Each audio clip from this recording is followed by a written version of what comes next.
Hello, good morning sa mga subscribers ko.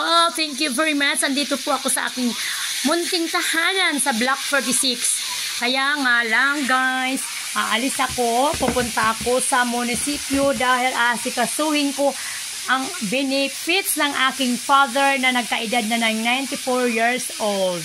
Kaya bago ang lahat guys, ipapakita ko muna sa inyo yung aking anak na pinag-iwanan ko ng aking lutong paksiw.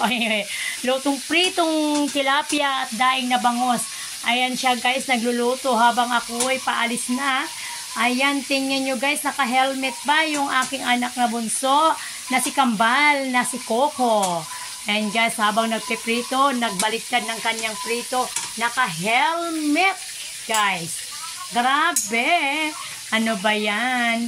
Kaya alam mo, yan pala ay sabi niya, para saan yan anak yung pinirit, yung helmet mo na dala-dala mo? Para di ako matalsikan sa mata. Parang hindi daw siya matalsikan sa mata. May idea rin siya. Kaya lang, nakakatuwa. Dahil helmet ang ginamit niya para pamproteksyon sa mantikang tatalsik sa kanyang mata. Helmet ko. Kaya, ano masasabi mo ko na iniwan kita? Ako'y alis na nak. Wala, masaya. Masaya, okay.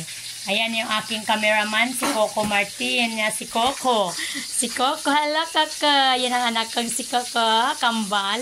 Yan ang aking cameraman, videographer, at editor. Ang galing-galing mo, Coco. Mayroon ka ng posisyon sa aking channel. Huwag natin kalimutan, anak.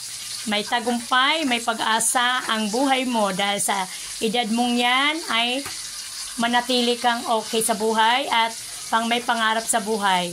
Ayan, nagprito ka nga pero nag-helmet ka, wala naman nagsasabi sa'yo na gagawin mo yan. Nakita lang kita kanina nga nag-helmet, kaya kita binidyohan. Pero okay lang yan. Kaya mga batang tulad kay Coco, ayan iniwan ko yung aking lutong hanap buhay na tilapia at bangos na daing. Siya nagpatuloy. Nagulat ako nung pagbaba ko siya ay naka-helmet.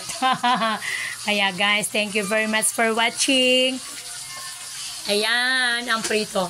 Hi! Don't forget to subscribe my YouTube channel, Bebet Gabasa. Paki-likes, shares, and subscribe. Thank you. Have a good day and good morning.